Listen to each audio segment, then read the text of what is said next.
Estamos retornando com o programa Velha Nova Friburgo. Nosso convidado hoje é o professor Pierre. Pierre, vamos centralizar agora numa das comissões que você faz parte, que é de patrimônio histórico. E eu sei que você tem um projeto, então eu já vou deixar para o segundo bloco, eu sei que a coisa é bem extensiva, que você tem um projeto da biblioteca e outros projetos que estão assim ainda a reboque da questão do bicentenário de Friburgo, né? Que é claro que a gente ainda está celebrando, né, essa data, a gente celebra só num dia, e você tem alguns projetos, eu queria que você explicasse aí para a gente sobre, principalmente a questão da biblioteca, né? Tá, esse é um projeto que foge ao alcance, ao escopo legislativo. Ele é um projeto de natureza executiva. Aham. Mas ele nasceu dentro da Faculdade de Filosofia Santa Doroteia, nos meus estudos sobre Machado de Assis. A presença de Machado de Assis em Nova Friburgo. E a partir de Machado, Drummond e Casimiro de Abreu, nasceu uma ideia que era um centro cultural inicialmente, que evocasse a cultura literária e a história de Nova Friburgo, com a presença desses autores.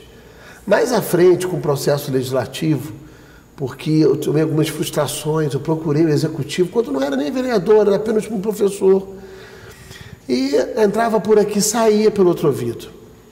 E minha mãe até falava comigo, meu filho, tá, será que você um dia vai ter que ter um cargo para poder levar isso para frente? Olha que situação, como é que não tem um ouvido de sensibilidade para isso? Vem de longe o seu projeto, né? Vem de longe.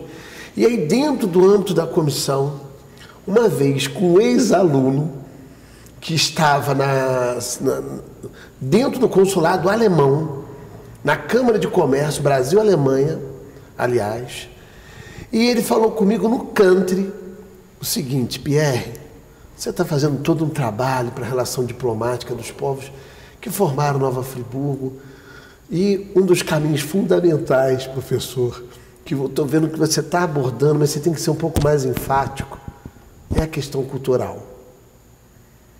Quando ele falou isso, Juca e Janaína, veio aquela inspiração lá, Vinícius de Moraes.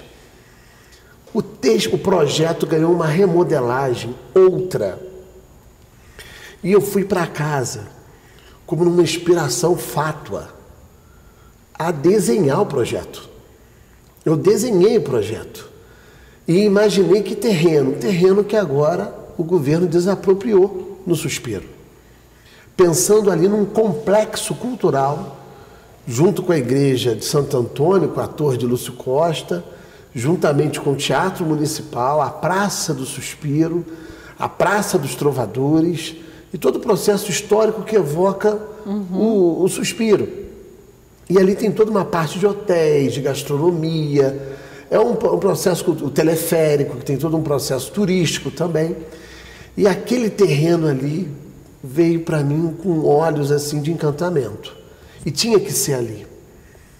Ah, que bom. Olha que bom, sabe por quê? Quantas vezes no programa eu e Janaína, desde a hora que eu vi a compra daquilo, eu falei, aquilo ali tem que ser aproveitado. E nós tomamos conhecimento que você já tinha esse projeto, né, Janaína? E ali o que veio? Qual a ideia que veio? Uma vez que é um retângulo, ele propõe o quê? A circularidade não cabia.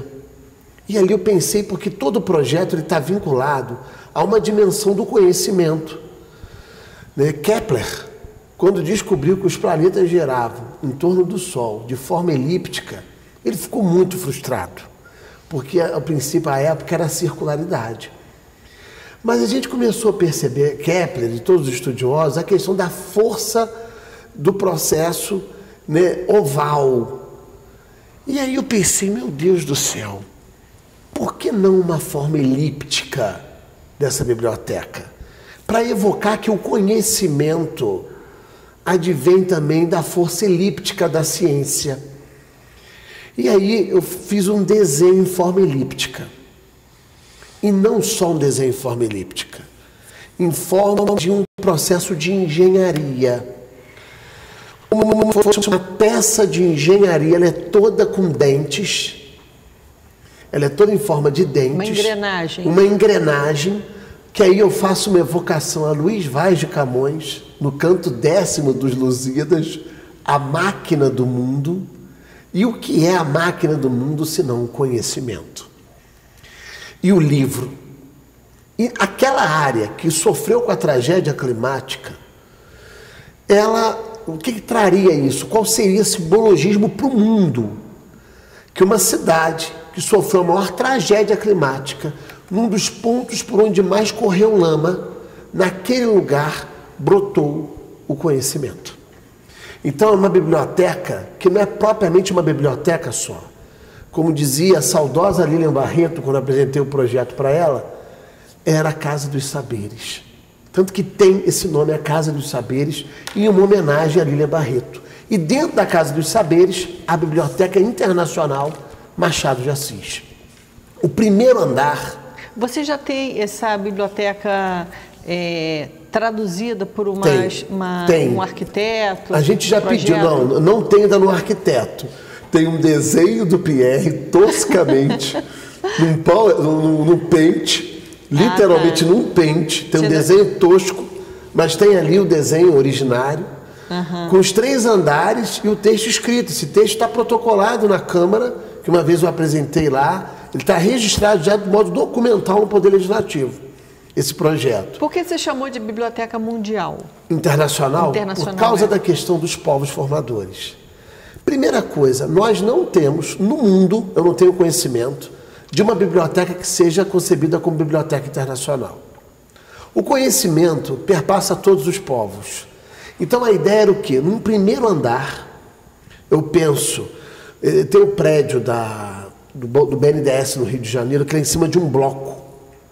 Como a gente sofreu com enchentes, a gente faria um memorial para aquelas pessoas que partiram na parte baixa, até com fio de água, e de um bloco único subiria o apoio da biblioteca, ela seria suspensa nesse bloco único.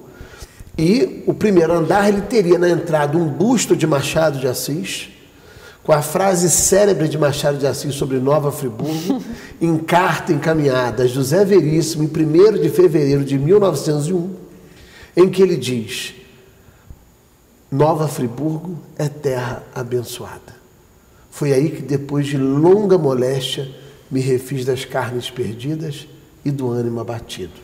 Ponto, fecha aspas, Joaquim Maria Machado de Assis. E nesse busto, explicando a importância, de Nova Friburgo na obra de Machado de Assis, porque há uma curiosidade. O realismo brasileiro, ele pode ter nascido no Rio de Janeiro, porém ele foi gestado em Nova Friburgo. Casimiro de Abreu, né? Ele foi gestado em Nova Friburgo. Machado de Assis ficou doente, muito doente. Então, nos idos de 1878, mais especificamente, em 27 de dezembro de 1878, Machado de Assis vem para Nova Friburgo. Pierre, essa referência dele tem que livro? Tem algum livro dele? Tem no processo tem um livro de José Montelo, que tem as cartas do Machado. Do José Montelo. Nós temos o Luciano Trigo também, que menciona. Nós temos o saudoso jornalista Daniel Pisa. Nós temos o Marçom Moisés, catedrático emérito da USP.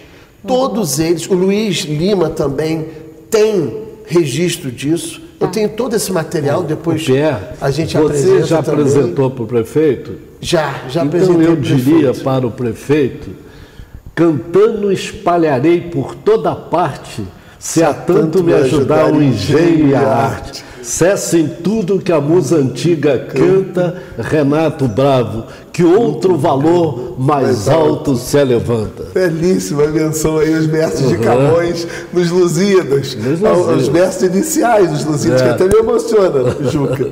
Só você mesmo para trazer esse canto camoniano, ainda mais Camões. De onde brotou a língua portuguesa com a obra Lusíadas, é quando a língua portuguesa se torna idioma autônomo, né? Pierre, eu vou só fazer um intervalo, que a gente está no primeiro andar ainda, tá bom, estamos no primeiro andar. A gente vai fazer um breve intervalo, daqui a pouco a gente retorna com o professor Pierre na velha Nova Friburgo.